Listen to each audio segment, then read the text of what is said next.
Durante el antiguo Imperio Romano, muchos hombres escribieron sus nombres en la historia. Pero un nombre aún resuena, siglo tras siglo. Cayo Julio César. 2000 años después de su asesinato, todavía es reverenciado como uno de los más grandes gobernantes de toda la historia. A lo largo de más de 2 milenios, el nombre de César ha sido un símbolo de poder, grandeza y conquista. Envidiado por numerosos líderes, reyes y emperadores alrededor del mundo, gobernantes que han tomado el nombre de César, Kaiser o zar, poniéndose a sí mismos en su imagen. Su genio militar y su habilidad política lo vieron ascender a la posición de dictador de por vida. Su ambición lo impulsaría a un poder sin precedentes. Pero también resultaría ser su ruina. Acompáñanos a explorar la vida y los logros del hombre detrás del mito, una de las personas más complejas de toda la historia humana. Julio César.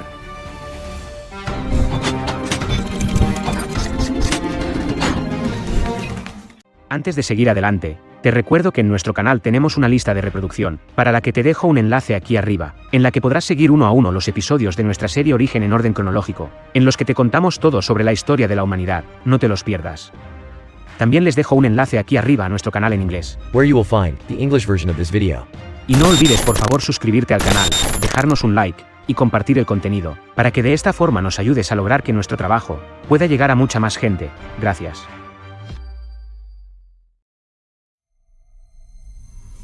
El 15 de marzo del 44 anterior a nuestra era,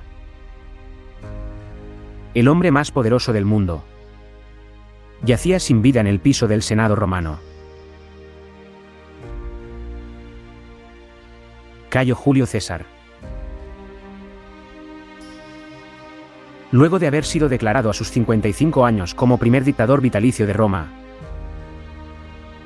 era víctima del asesinato más famoso en la historia, que determinó el curso de la civilización occidental. En un ataque frenético, 23 puñaladas le fueron infligidas por la misma cantidad de asesinos. Este asesinato ocurrió hace más de 2000 años, pero todavía recordamos la fecha exacta en la que sucedió. La de César fue una historia de violencia, intriga y poder. La de un hombre que arriesgó todo por la gloria. Para su gente, era un héroe. Para sus enemigos, un tirano. Para muchos, una figura verdaderamente sobrehumana. Un brillante general, un gran escritor y un hombre del pueblo. Para otros, un psicópata genocida. Como general, casi duplicó el tamaño del Imperio Romano. Como político, diseñó un sorprendente ascenso al poder. Julio César alteró para siempre el panorama político de Roma. Su muerte encarnaría tanto el potencial como el peligro del poder absoluto. Su consolidación en el poder marcó la muerte de la República y daría origen en Roma a un sistema político en el que los emperadores tiránicos gobernarían con absoluta autoridad. César nunca fue llamado emperador de Roma, pero en cierto modo fue el primero. Tomó todos los poderes que tendrían los emperadores durante los siguientes cientos de años. Pero su impacto ha durado mucho más que el de esa antigua Roma. Pero esta historia, que nos embarca en un viaje épico por las conquistas de Julio César, desde el antiguo Egipto hasta la isla de Gran Bretaña, cambiando en el proceso el mapa de Europa y transformando a la propia Roma en un imperio. Comienza 66 años antes.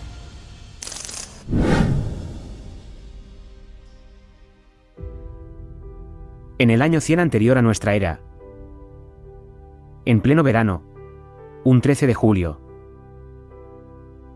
una joven mujer noble llamada Aurelia dio a luz a su primer hijo. El niño se llamó Cayo, seguido del nombre del clan, Julio, y el apellido César.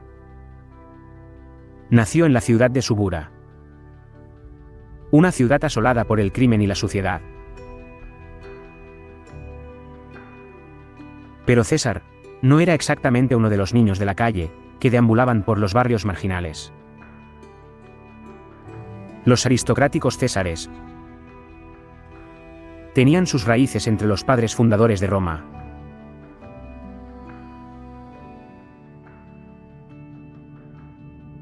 César nació en el seno de una familia patricia de la gens Julia, un linaje situado entre los más aristocráticos de Roma. Enfatizó siempre la antigua nobleza de su familia, afirmando descender del primer rey por parte de su madre y de los dioses por parte de su padre. César tuvo una infancia difícil, con una madre muy estricta, y fue formado en un patrón de grandeza. Adoctrinado con la idea de que su papel en la vida era el de perseguir las más altas ambiciones políticas y continuar engrandeciendo su apellido. Esta educación privilegiada inculcó en César un sentido de orgullo por el pasado de Roma, por su fundación legendaria en los bancos del río Tíber, en el año 753 a.C., por la creación de la República y por la expansión de Roma por toda Italia, el norte de África, Grecia, el sur de la Galia y España.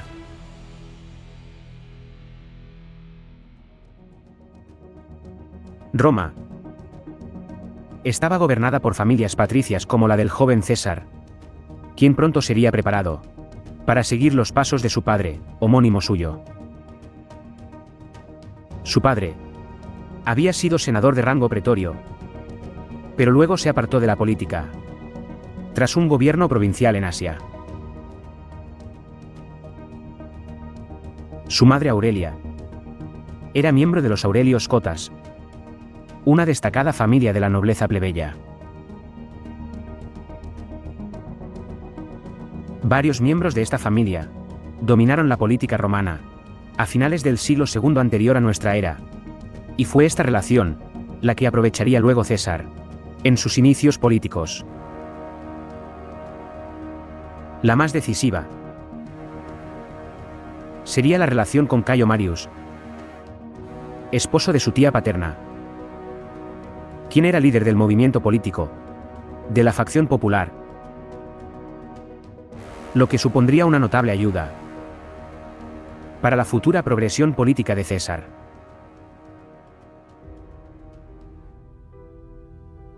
No sabemos mucho sobre la infancia de César, pero su educación incluyó el estudio del idioma griego y leyó las obras de los historiadores griegos. En su adolescencia, comenzó a asistir a conferencias sobre filosofía y retórica, mostrando un gran interés en desarrollar sus habilidades como orador público, lo que en ese momento era una habilidad preciada en Roma. El Foro Romano fue el centro de la discusión intelectual y el debate. Durante su juventud, el entrenamiento físico era tan valorado como la educación. Aprendió en esta etapa de su vida las habilidades que algún día usaría en la batalla. A la edad de 15 años, César fue introducido a la vida política vistiendo la toga, el traje distintivo de un ciudadano romano, cuando acompañó a su padre al foro, el corazón de Roma y su imperio. Este era el lugar desde el que sus compañeros aristócratas dirigían Roma como un club privado. El de Roma era un sistema aristocrático, en el que los aristócratas competían entre sí por las elecciones a los cargos políticos. Pero repetidamente, en el siglo anterior al comienzo de nuestra era, estos aristócratas Involucraban a los soldados para resolver las diferencias políticas. Bajo la República, Roma había conquistado la riqueza mediterránea. Esta riqueza estaba llegando a raudales, pero la misma expansión de la República estaba causando inestabilidad política.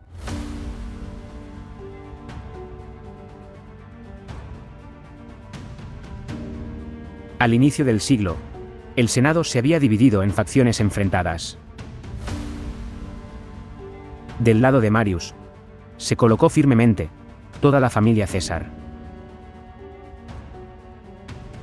Los primeros años de vida de César estuvieron marcados por una Roma en guerra civil. Una guerra entre dos comandantes del ejército. Los generales Cayo Marius y Lucio Cornelius Sula. Sula era el líder de los optimates, la facción política que se oponía a los populares, encabezados por Marius.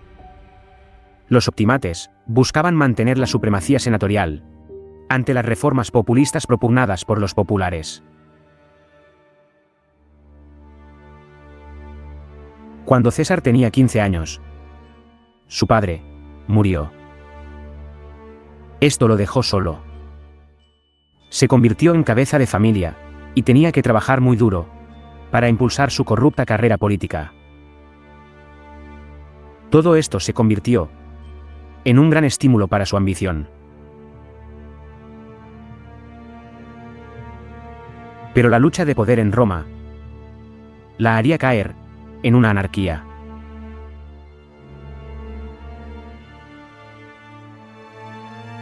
A los 16 años, César se casó con Cornelia, hija de Lucio Cornelius Cinna, uno de los políticos más influyentes en Roma. Cinna era enemigo de Lucio Cornelius Sula y aliado estratégico de Cayo Marius. Con Cornelia, César tendría su única hija legítima, Julia. Pero antes de que pudiera explotar sus nuevas conexiones, la guerra civil estalló de nuevo en Roma. Años más tarde, el joven César de 17 años tendría una muestra aterradora de la realidad política romana. Lucio Cornelius Sula marchó sobre Roma en el 82 a.C. y aplastó a los populares, en un acto sin precedentes, derrotando a las fuerzas marianas en la batalla. Sula revivió el cargo de dictador, que había estado inactivo desde la Segunda Guerra Púnica, más de un siglo antes. Usó sus poderes para purgar a sus oponentes y reformar las leyes constitucionales romanas, restaurar la primacía del Senado y limitar el poder de los tribunos de la plebe. Fue una época de peligro.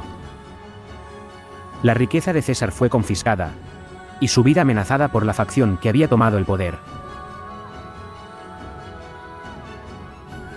Con el control total de la ciudad y sus asuntos, Sula instituyó una proscripción. Un programa de ejecución y confiscación de propiedades de aquellos a quienes percibía como enemigos del Estado. Ordenó la ejecución de unos 1.500 nobles, senadores y equites. Se estimó que cerca de 9.000 personas fueron ejecutadas. Los familiares de los proscritos no estaban excluidos del castigo. La mayoría de los proscritos no habían sido enemigos de Sula, sino que fueron asesinados por sus bienes, los que fueron confiscados y subastados.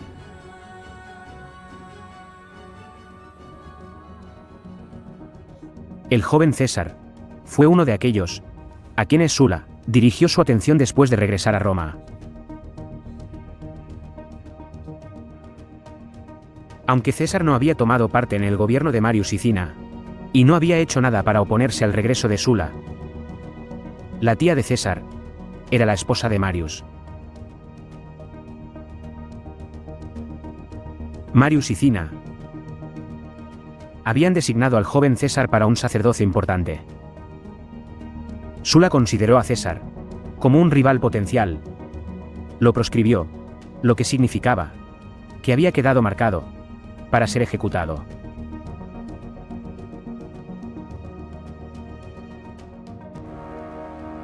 Al no ver otra alternativa, y en un intento por alejarse de Roma, lo más rápido posible, César se alistó en el ejército, partió hacia la lejana Turquía, y sirvió con gran prominencia, incluso recibiendo la corona cívica, por sus actos heroicos. Fue rápidamente reconocido por sus superiores. Se comenzaba a vislumbrar un futuro prometedor para César.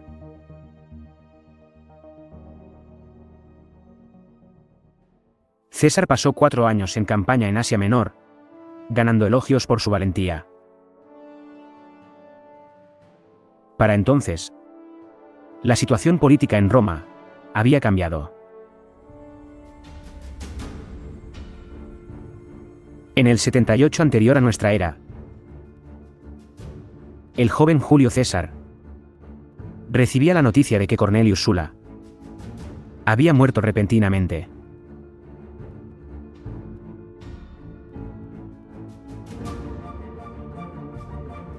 Para César, esto significaba una oportunidad de volver a casa.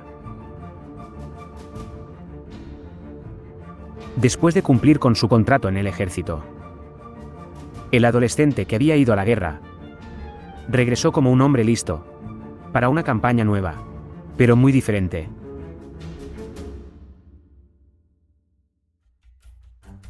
Inicialmente, comenzó una carrera como abogado. Su herencia había sido confiscada durante el reinado de Sula, por lo que él y su esposa vivieron un estilo de vida modesto en barrios de clase baja. A través de su periodo como representante legal, comenzó a desarrollar una reputación como orador público, poderoso y apasionado. César no tuvo reparos en expresar su apoyo a la facción popular, que había sido reprimida por Sula. Poco a poco, César se iba posicionando como el líder del pueblo. Cada vez más se lo veía como el heredero natural de Marius.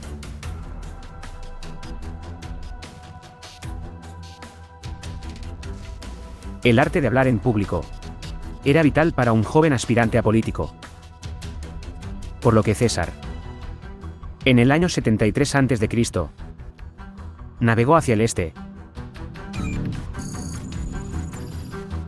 hasta la isla de Rodas, para aprender de un famoso maestro de oratoria griego. Durante la travesía marítima, fue capturado por piratas y retenido como rehén en una isla. Ofreció pagar a los piratas 50 talentos a cambio de su liberación. Una vez que se pagó el rescate, lo liberaron. Pero César tenía otros planes. Inmediatamente, persiguió y capturó a los piratas, y ordenó que los crucificaran. Este evento ayudó a aumentar la fama de César. Su nombre ya era popular en las calles de Roma.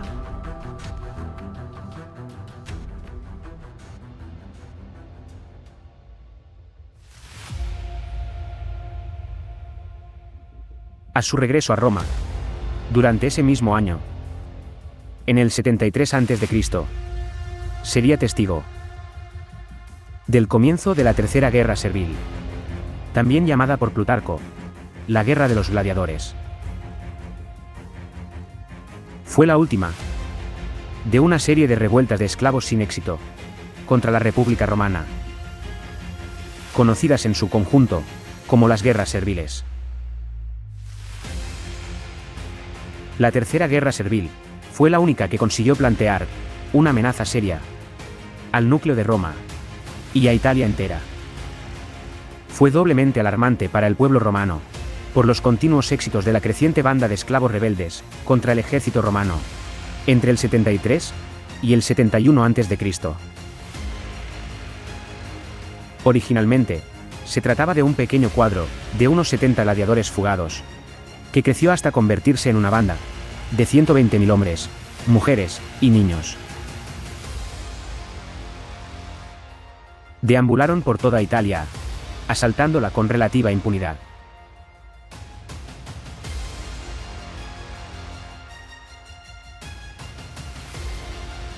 Estaban bajo el mando de varios líderes, incluyendo al famoso gladiador general Espartaco. Y César se alistó como oficial subalterno en la campaña contra Espartaco. César se unió a la maquinaria militar romana, mientras avanzaba por el país, derrotando y capturando a los rebeldes desorganizados.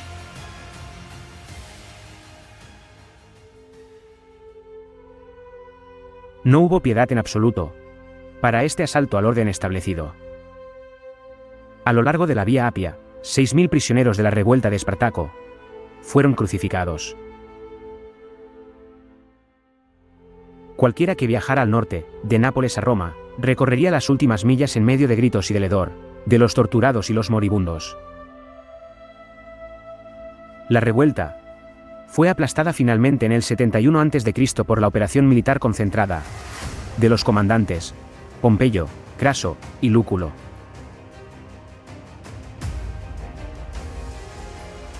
La campaña contra Espartaco iba a ser vital para la carrera de César.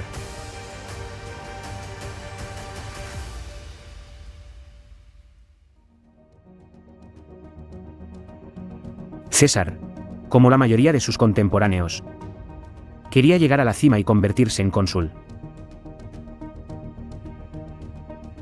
Pero la vida política romana era una apuesta arriesgada y costosa. Se necesitaba mucho dinero para seguir adelante, y César no lo tenía.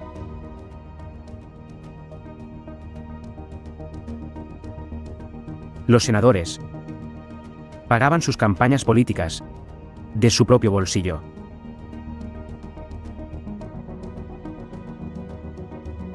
Pero el oficial al mando de César, en la campaña contra Espartaco, había sido Marcos Licinio Craso, un hombre inmensamente influyente y el más rico de Roma. Craso estaba dispuesto a hacer grandes préstamos a un joven ambicioso como César.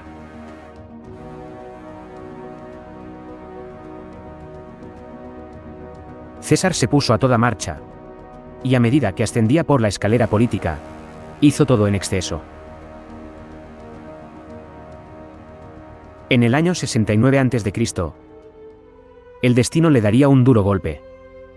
Después de unos 13 años de matrimonio, falleció su esposa Cornelia. Luego del funeral de su esposa, a la edad de 30 años, se aseguró un punto de apoyo en la escala política. Fue designado como emblema de una posesión, un puesto administrativo que implicaba realizar tareas de auditoría financiera en Hispania.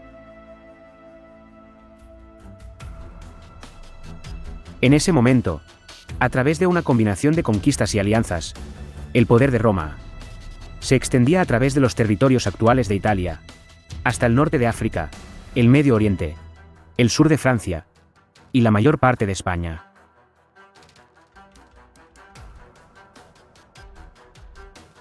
Al regresar a Roma, la prominencia y popularidad de César lo vieron ser elegido para una sucesión de cargos públicos.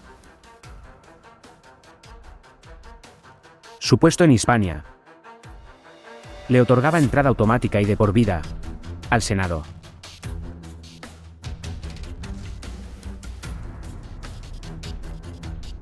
En el 67 a.C., la actividad pirática tenía ya repercusiones notables en el ejercicio de la actividad comercial romana, tanto en el tránsito de mercancías como de personas. Los ataques piratas amenazaban la supremacía romana e incluso la supervivencia de la urbe.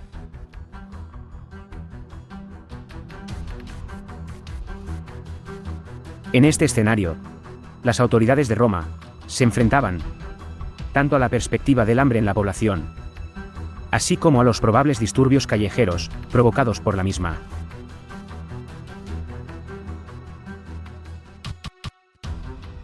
En ese mismo año, César fue clave en el impulso de la Lex Gabinia.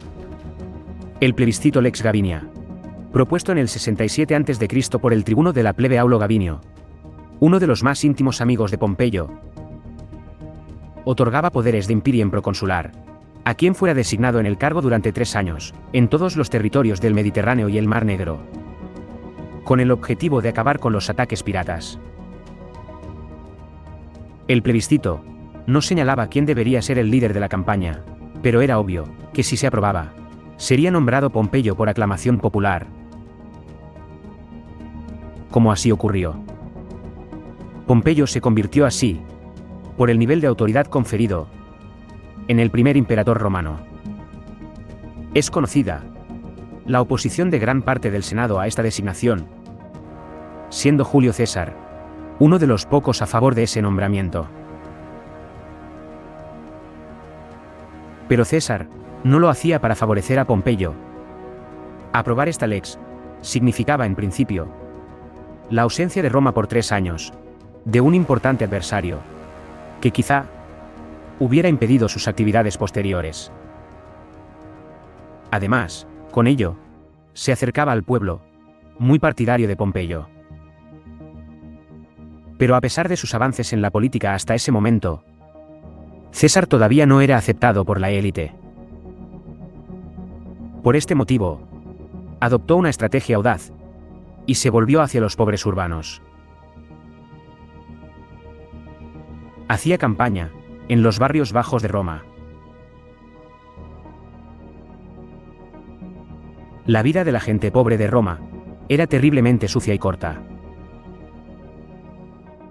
Las calles estaban abarrotadas, y Roma había crecido muy rápido, por lo que las casas se construían desordenadamente, y la gente se apiñaba en pequeñas viviendas.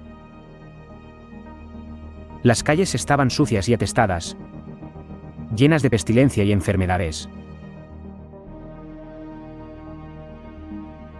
Como un extraño, Julio César hizo lo que cualquier político astuto haría.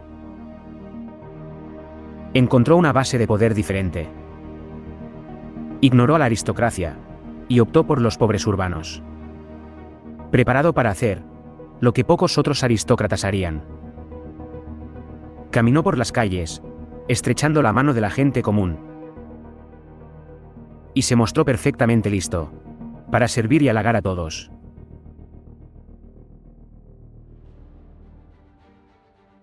Cuando César quedó a cargo del entretenimiento público en la ciudad, sus juegos eran más grandes y mejores. Hizo importar un gran número de bestias salvajes del norte de África, y 320 parejas de gladiadores lucharon hasta la muerte, para la diversión de la multitud.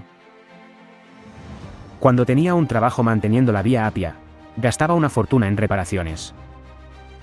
La gente común lo amaba por todo esto.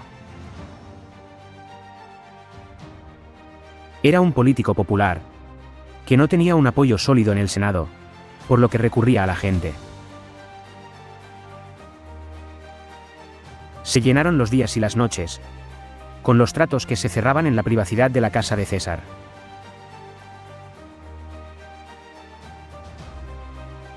A los ciudadanos comunes les gustaba por la forma amistosa en que se mezclaba con la gente.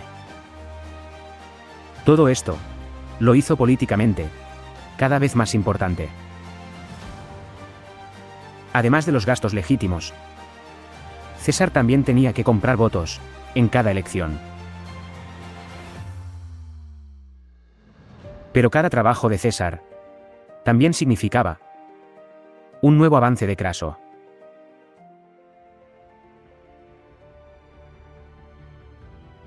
Luego de haber establecido una red compleja de seguidores, a sus 36 años de edad, en el 63 a.C., César puso a prueba su popularidad pública y privada, al presentarse a las elecciones como sacerdote supremo de Roma. Apostó todo por ser elegido, contrayendo deudas muy importantes. Y lo logró. Obtuvo el cargo y los beneficios que lo acompañaban.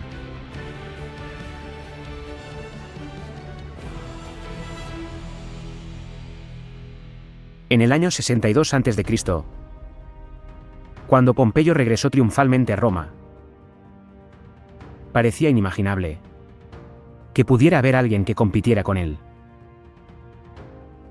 Era para ese entonces el general más grande de Roma, que recientemente había conquistado Siria, Palestina y gran parte del Oriente cercano. Un miembro central de la élite romana y la persona más importante del momento. La fortuna de Pompeyo probablemente rivalizaba con la riqueza de la República misma. Ciudades fueron nombradas en su honor. En Roma, construiría un magnífico complejo de entretenimiento que llevaría su nombre, con una heroica estatua colosal de su figura, sosteniendo en alto un globo terráqueo, con personificaciones de los 14 países diferentes que había conquistado. Pompeyo había superado ahora a todos los rivales contemporáneos. Las únicas comparaciones posibles restantes eran leyendas, como su propio modelo a seguir, Alejandro Magno. Pero el destino quiso que Julio César primero igualara la fama de Pompeyo, para luego eclipsarla. Cuando Pompeyo regresó a Roma desde el este, había muchos entre las élites que temían y esperaban que diera el paso final de derrocar a la República y tomar el poder completo para sí mismo, tal como lo había hecho Cornelius Sulla décadas atrás. Es casi seguro que podría haber hecho esto. Pero en cambio, Pompeyo desembarcó pacíficamente en Italia, disolvió sus ejércitos y respetó las convenciones de la República. No puso su ambición personal por encima del Estado mismo.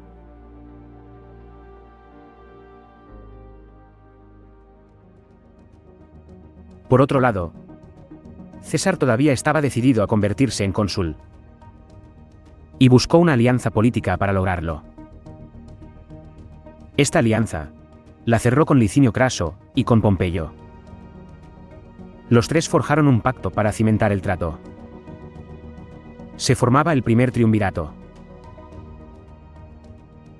El nombre dado por los historiadores a la alianza política no oficial que formaron desde el 60 hasta el 53 a.C. César le dio a su joven hija Julia a Pompeyo en matrimonio. Probablemente, en esta etapa lo necesitaban a César, porque era una importante amenaza. Tenían que aliarse con él o destruirlo. Aunque Pompeyo y César eventualmente se convertirían en acérrimos rivales, comenzaron como aliados. En el 59 a.C., después de una serie de compensaciones políticas y tratos clandestinos, la riqueza de Craso y los soldados de Pompeyo aseguraron el nombramiento de César como cónsul de mayor rango. Fue nombrado cocónsul junto a Marco Calpurnio Bíbulo, quien era uno de sus opositores políticos.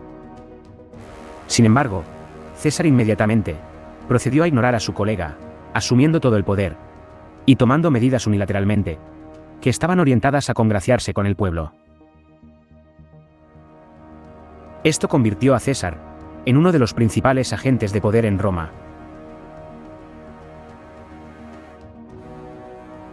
Con César en el poder, la alianza secreta del triunvirato les serviría a los tres hombres para eludir los obstáculos constitucionales y forzar sus objetivos políticos a través de la influencia respectiva, apoyándose mutuamente. Es por esto que las primeras decisiones de César como cónsul estarían vinculadas a la devolución de favores a Craso y a Pompeyo.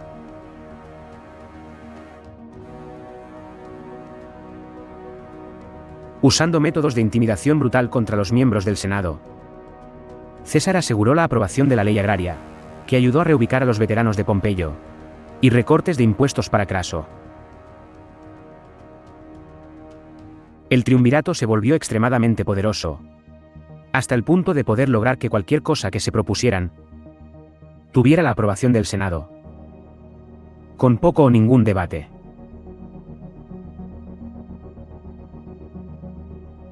César acumularía rápidamente una gigantesca riqueza, gracias a su participación en muchos de los negocios de Craso, lo que lo ubicaría en los niveles más altos de la sociedad romana. Sin embargo, el temprano éxito de la alianza provocó una reacción política sustancial. Las alianzas políticas en Roma se reorganizaron para contrarrestar a los tres hombres durante los siguientes años. En ese mismo año, César contrajo matrimonio con una noble romana, Calpurnia, hija de Lucio Calpurnio Pisón Cesonino, un destacado miembro del Senado.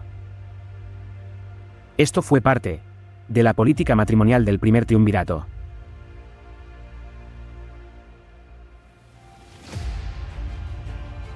Julio César usó el consulado puramente para su propia ambición personal. Aquellos que se opusieron a él enfrentaron la retribución violenta de sus partidarios. Sus ansiedades aristocráticas, la monstruosidad de la naturaleza de César, se ocultaban detrás de su carácter alegre y amistoso.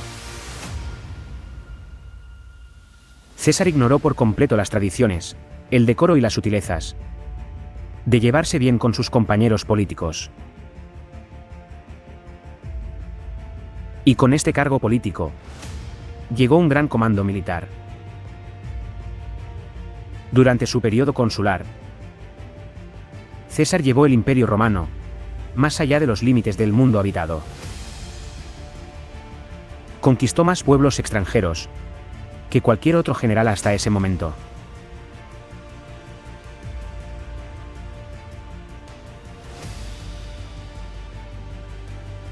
El siguiente dilema de César fue que en el instante en que dejara el consulado, al final de su mandato, sus enemigos lo demandarían por actividades ilegales, durante el periodo en el que había ocupado el cargo. Si César podía ocupar inmediatamente otro cargo en el gobierno, permanecería a salvo durante un tiempo. Cuando terminó su controvertido año como cónsul, con la ayuda de Pompeyo y Craso, César hizo los arreglos para obtener un comando proconsular y una gobernación de 5 años. En el año 59 a.C., sus poderosos aliados políticos ayudaron a César a asegurar el cargo durante 5 años de gobernador de Ilírico, en los Balcanes, de procónsul de la Galia Cisalpina en el norte de Italia, y luego de la Galia Transalpina, al sur de la actual Francia.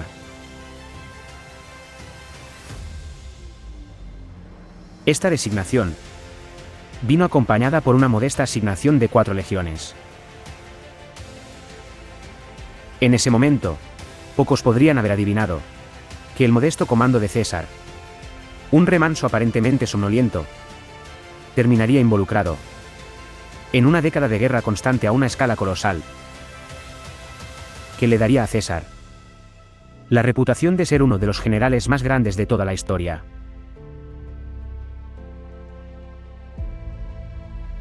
Un general destacado, con agudas habilidades estratégicas y tácticas,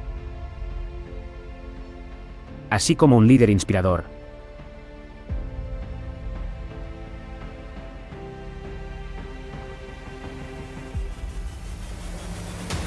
A partir del año 58 a.C., César se enfrentaría al principal desafío de su vida: la conquista de la Galia. Sería la contienda que encumbraría a César, la que le permitiría lograr todo lo que siempre había deseado.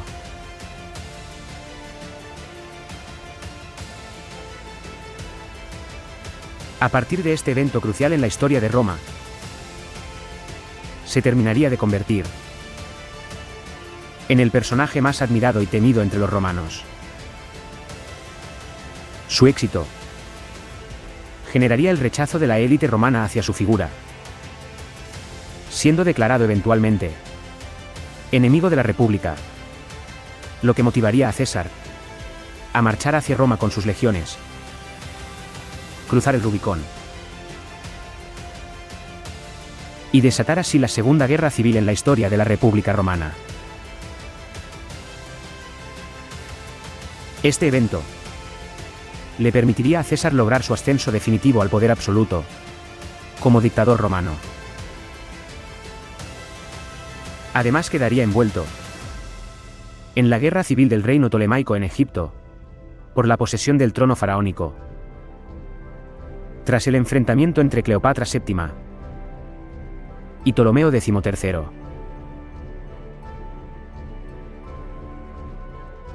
Finalmente, en los idus de marzo del 44 a.C., sería víctima del asesinato más famoso en la historia,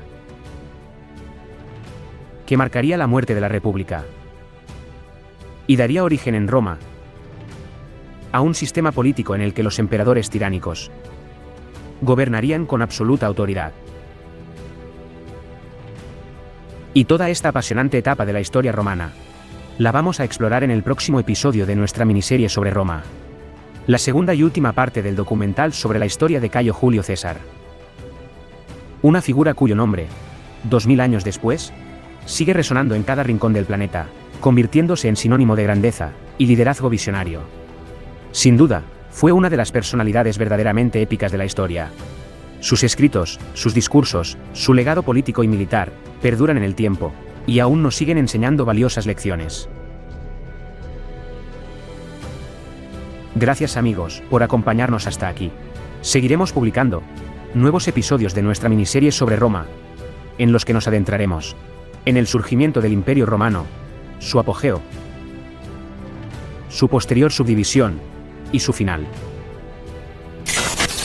No dejen de suscribirse al canal, compartir nuestro contenido por redes sociales y activar la campana de notificaciones para no perderse nuestros próximos episodios. Los comentarios que puedan dejarnos nos ayudan muchísimo para seguir mejorando. Además, todas estas acciones de vuestra parte generan señales al algoritmo de la plataforma y permite que nuestro contenido sea promocionado, llegando a mucha más gente.